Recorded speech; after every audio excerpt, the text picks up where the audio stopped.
안녕하십니까. 7월 첫째 주 학업 보고만을 시작하겠습니다. 예. 제목은 왜 노예로 갔을까요? 제가요 한 3월 달부터 허리가 아픈 거예요. 그래가지고 맨날 아픈데 얘기밖에 안 하지. 선생님은 허리가 아파가지고 선생님이 이 신발만 10컬레가 있어요. 왜 그러냐? 신발을 바꾸면 허리가 아파요.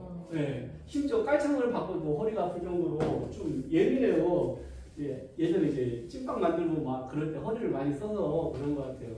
근데 이제 그 이후로 별로 안 아팠는데 아파가지고 병원 가서 약도 먹고 침도 가져보고 그런데 안 났어요.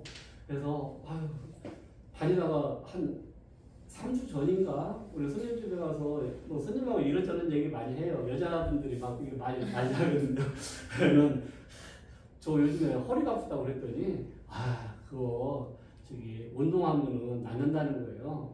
그분이 그래서 막 여러 가지 동작을 알려주는 거예요. 그분이 요가를 해가지고 여러 가지 동작을 알려줘요. 못 따라가겠더라고. 집에 와서 유튜브에다가 검색을 해봤어요. 뭐 허리 근육 운동 뭐 그런 거 했더니 모스틱이라고 이렇게 자세 교정해주는 그런 운동이 있어요. 그것도 편하게 누워서 이렇게 하는 거예요. 그래서 그것을 따라서 꾸준히 했어요. 저기 뭐 동작도 쉽고 그래요. 그래가지고 아침에 한번 또 점심에 집에 가서 밥 먹기 전에 한번 또 저녁에 한번 이렇게 하루에 한 3번 정도를 꾸준히 했어요. 그랬더니 지금은 굳이 뭐 침 안 맞아도 될 정도로 많이 호전이 되었어요. 자, 얼마나 운동을 안 했으면은 이 육신 상태가 황폐한 거예요. 황폐한 거. 제가 무슨 얘기 하려고 하는지 알죠? 벌써 우리 성인 선생님이 감 잡았어. 예. 우리의 영적 상태는 어떨까요? 우리 육신 상태도 그런 거. 우리 영적 상태도요. 기도하지 않고 말씀 묵상하지 않으면 그렇게 황폐한 영적 상태가 된다라는 거예요. 그래가지고 우리 랩런트들 중고방에 올라오는 거 있잖아요. 그것만 한번 실천해봐요. 거기 우리 예은 선생님이 예수 그리스도를 주인으로 고백하는 기도문 나오고, 또 제가 매일 기도처 요약해서 올리는 기도문도 나오고, 또 매일 미션 보내는 것도 있고, 그것만 꾸준히 실천해보세요. 그리고 잠자기 전에는 꼭 말씀 묵상을 하셔야지 돼요. 어떤 말씀을 묵상하시느냐? 기도처 말씀을 그 다음 날 거라는 거예요. 오늘이 6일이잖아요. 7월 6일. 그럼 저는 오늘 밤에 가가지고 강단 기도문 다 완성을 하고 내일 기도처 말씀을 영상을 미리 보고 기도 수첩도 미리 읽고 기도문도 미리 다 만들어놔요. 내일 아침에 할 거를 다 해놔요. 왜냐? 내일 아침에는 무슨 일이 일어날지 아무도 모릅니다. 어떤 때는요, 큰 사고가 있었어요. 새벽에. 그래가지고 기도 말씀 묵상을 못하는 경우도 몇 번 있었어요. 그런 경험을 하다 보니까 어떤 때는 새벽에 나가는 경우도 있어요. 공장 같은 데 일하러 가면은 새벽에 막 6시에도 일어나서 막 나가야지 돼요. 그게 일하는 사람들의 그 삶이에요. 그래가지고 밤에 미리 다 해놓고 저는 자요. 우리 랩런트들이 그렇게는 안 하더라도 최소한 기도책을 한번 미리 읽어보는 그 정도, 또 밑줄 한번 치는 그 정도만 실천해도요, 우리의 영적 상태는 아주 황폐한 상황에서 좋은 상태로 개선이 될 것입니다. 아셨죠? 저도 이번에 깨달았어요. 정시 운동 해야지 되는구나. 그래서 이 황폐한 나의 육신 상태를 바꿔야 되는구나. 그래서 우리 지민이가 아침에 선생님하고 운동하고 힘내내더라고. 저 운동하는 거를. 그렇게 운동을 했는데요. 그거 조금 했는데도 몸이 많이 좋아지고 체중도 한 2kg 정도는 줄었어요. 허리가 좀 헐렁해졌어요. 이렇게 조금만 하면 되는 걸 그걸 체험을 했거든요. 우리 랩런트들도 이 말씀 묵상, 기도 조금만 실천해 보세요. 그러면은 모든 것이 다 개선되고 좋아집니다. 아셨죠? 그것이 서밋 타임이에요. 서밋 타임. 그리고 우리 랩런트들은 서밋 자세를 준비를 해야지 돼요. 서밋 자세라는 것은요, 일단 우리가 필요한 책을 읽는 것도 상당히 도움이 됩니다. 책을 읽으면서 결론은 말씀에서 찾아야지 된다라는 거예요.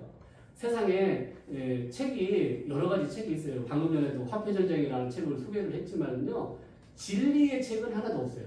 제가 읽어보니까 요즘에는 전부 다 책을 많이 읽지 않아요. 왜냐? 내용이 그게 그거야. 그런 내용도 상당히 많아요. 그렇기 때문에 결국은 답은 하나님 말씀인 성경에 있다라는 거예요. 자, 그리고 위인에 대해서 공부하는 것도 상당히 중요해요. 시대마다 영웅은 있습니다. 근데 결론은 뭐냐? 그 영웅이 시대의 재앙을 막지 못했다는 거예요. 사탄과 재앙과 지옥 권세를 이기신 분은 오직 그리스도구나. 이렇게 그리스도로 답이 나야지 돼요. 그래서 위인에 대해서 우리가 연구하고 공부하는 것도 중요해요. 또 썸이 그릇을 준비해야지 돼요.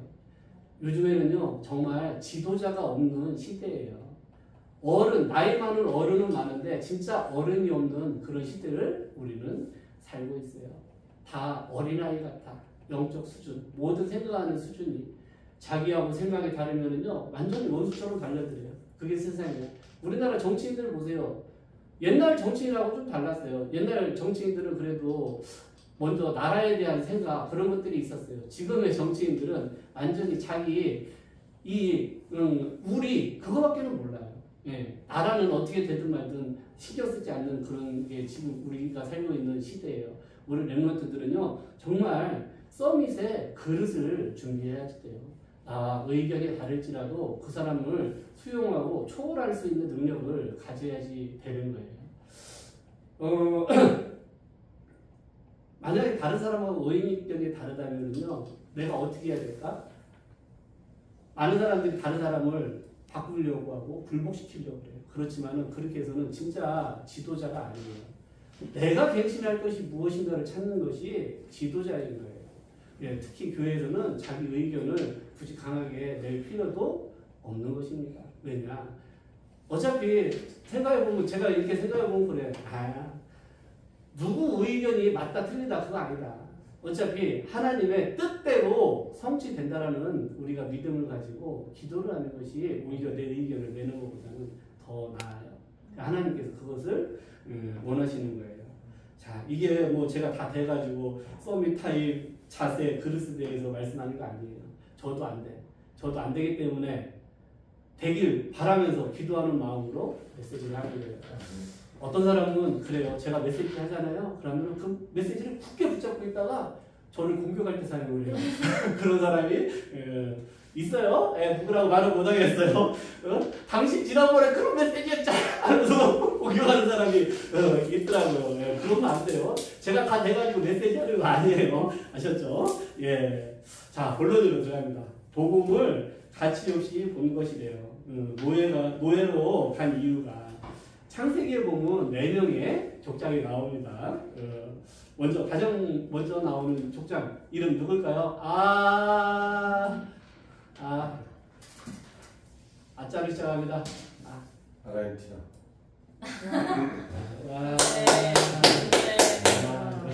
중국 플러스. 이 정도 돼야지. 아브라함이 원래 갈대아 우르에 살았어요. 하나님께서 내가 지시할 땅으로 가라. 아브라함이 그 말씀 붙잡고 가나안 땅으로 갔어요. 그 4,000년 전 시대거든요. 그때는 뭐 법이 있습니까? 뭐가 있습니까? 흰색 사람이 최고예요. 자기 본토 친척 아버지를 집을 떠나가지고 타지로 간다. 그것도 1,500km나 여행을 해가지고 또 이민을 간다는 거는요. 사실 목숨 걸고 간 거예요. 복음을 위해서 목숨 건 사람이 아브라함이었다라는 거예요. 예. 이렇게 복음의 가치를 알고 생명 건 그런 믿음의 조상이 있었다라는 거예요. 또 두 번째로 이삭이라고 하는 사람이 있어요. 족장은 두 번째 족장. 아브라함의 아들이에요. 이 사람은 모리아산에서 이삭 대신 나 대신 그리스도가 죽으실 그 이삭 대신 순양이라는 언약을 붙잡았다는 거예요. 죽음 직전에서 그리스도를 체험한 사람이 이삭이었다라는 거예요. 그만큼 복음의 가치를 깨달은 사람이 이삭이었어요. 야곱은 어떤 사람이었냐? 쌍둥이잖아요. 뱃속에서부터 자기 형 에서하고 영적 싸움을 한 사람이 야곱이. 이만큼 복음을 붙잡고 생명 건 사람이 야곱이었어요.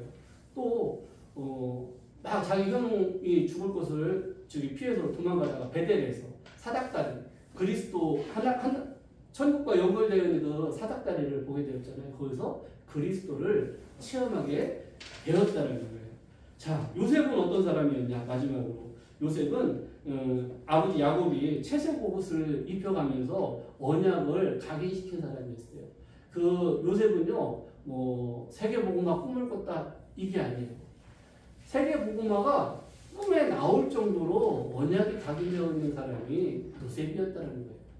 이 창세기에 나오는 4명의 족장의 특징이 뭐라고요? 복음에 생명한 사람들이 이 4명의 족장이었다는 거예요. 그런데 그 후대가 이 복음의 가치를 모르게 되었다는 거예요. 언약 전달에 실패되었다는 거예요.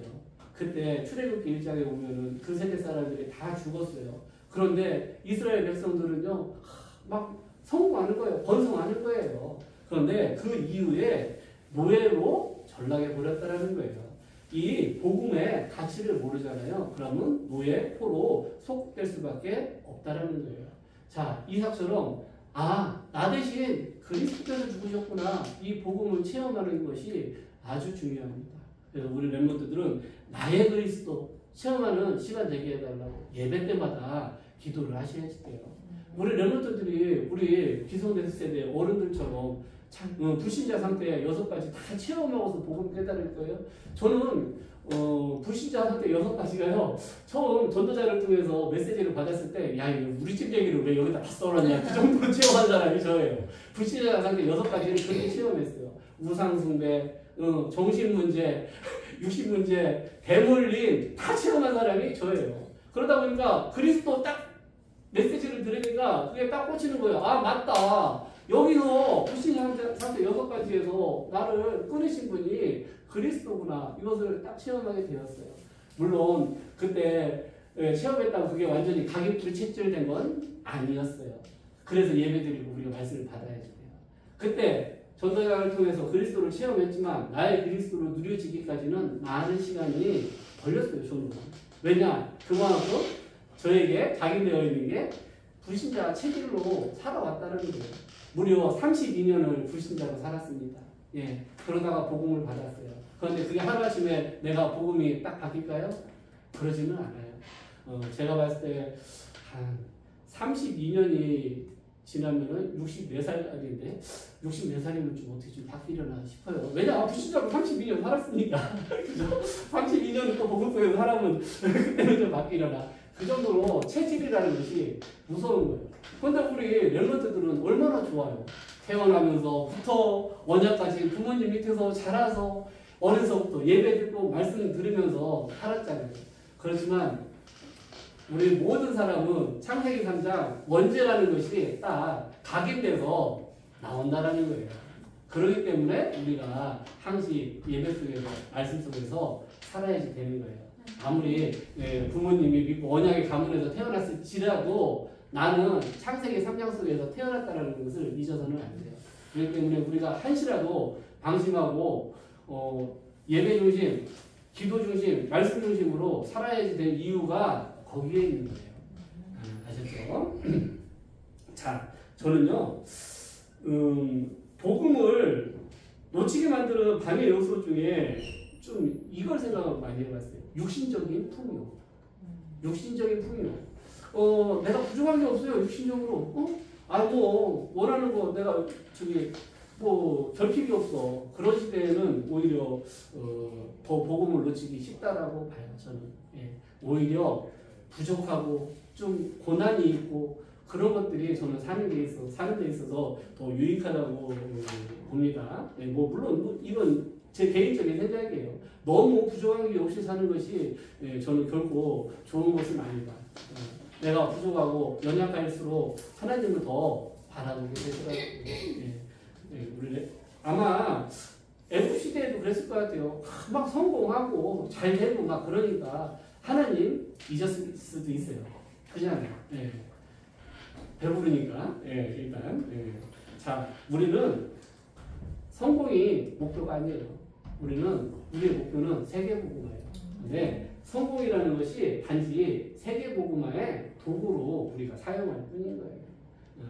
총리 되는 것이 우리 인생의 목표가 아니에요. 통례는 세계 복음화를 이루기 위한 도구, 수단일 뿐이다. 우리가 이렇게 성공에 대한 시선을 바꾸는 것이 중요합니다. 예.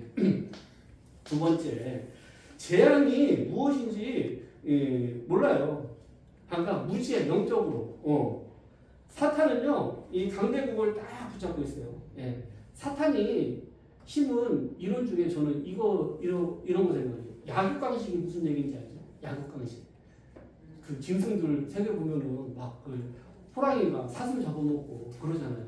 강자가 약자를 지배하는 것이다. 이거 완전 사탄의 이론이라고 봐요. 왜 사람이 이 짐승 수준으로 내려갑니까? 예. 사탄이 심은 이론이에요. 또 민족주의, 이건 정말 사탄이 심은 사상이에요. 우리 민족이 여기 지배해야지 돼. 과거에 독일이 그랬어요. 우리 게르만 민족이 세상을 지배해야지 돼. 2차 전쟁을 일으켰어요. 일본의 그 군국주의, 걔네들. 우리 민족이 아시아를 다 통째로 삼고 버려야지 돼. 미개한 저 아시아를 우리가 개화시켜야지 돼. 그게 민족주의거든요. 그러면은요, 이 세상에는 전쟁 끊이지 않습니다. 지금도 마찬가지고. 이런 민족주의, 야국방식의 그 사고방식이 각인된 통치자들이 나오면요, 세상은 반드시 전쟁이 일어날 수밖에 없어요. 그런데 복음은요, 전 세계가 한 민족이라는 거예요. 복음으로 전 세계를 한 민족 이루는 것이 세계 복음화예요. 우리는 이 민족, 저 민족 다르다, 그게 아니에요.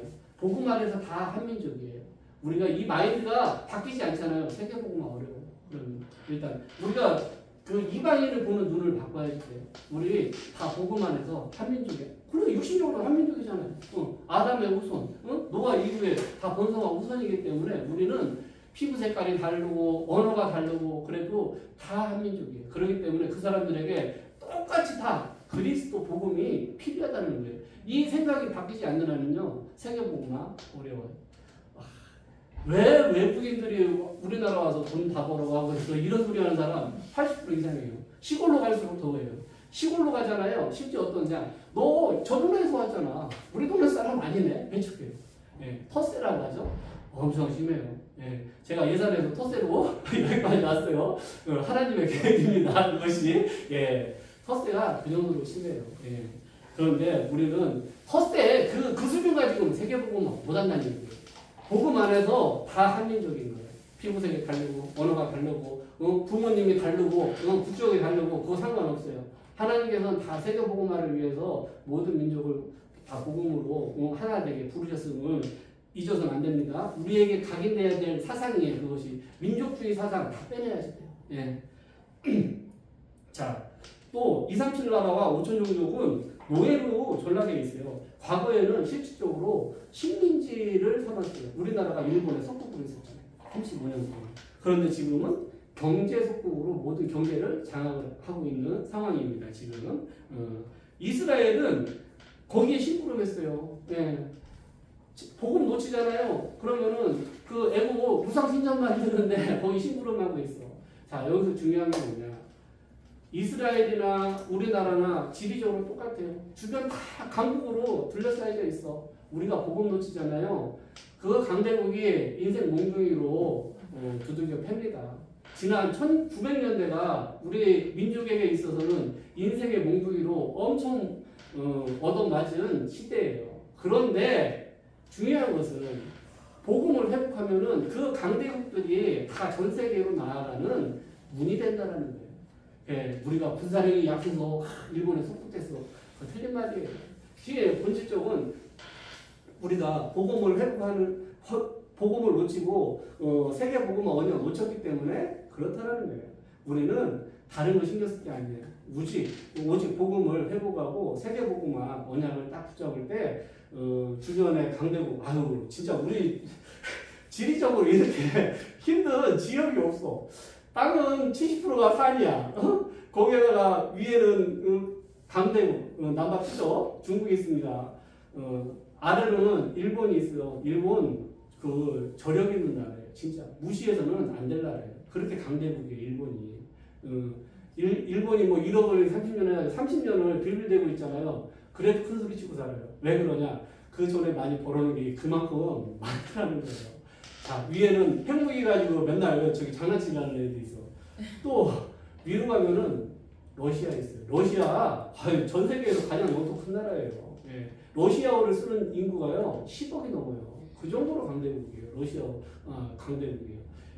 또 우리나라에는 유일하게 주둔하고 있는 군대가 있어요. 어느 나라 군대예요? 맞았어요. 미국이에요. 미국이 군대를 28,000명이나 주둔하고 있는 나라가 우리나라예요. 그 정도로 미국의 영향력 아래 있는 나라예요. 자, 미국, 일본, 중국, 러시아 이 나라 네 나라만 해도요 전 세계 거의 100% 영향력을 미친다고 보시면 돼요. 그런 나라가 우리 주위에 다 있다라는 거예요. 그러면 결국 단점으로 생각하면 우리가 복음을 놓치면 다 인생 몽둥이로 우리를 공격해요. 그런데 우리가 복음 하나만 회복하잖아요. 이 모든 나라가 세계로 뻗어나가는 문이 된다는 거예요. 우리나라는요 하나님께서 세계 복음화 하기 딱 좋은 자리에 놓으신 거예요. 아셨죠? 예.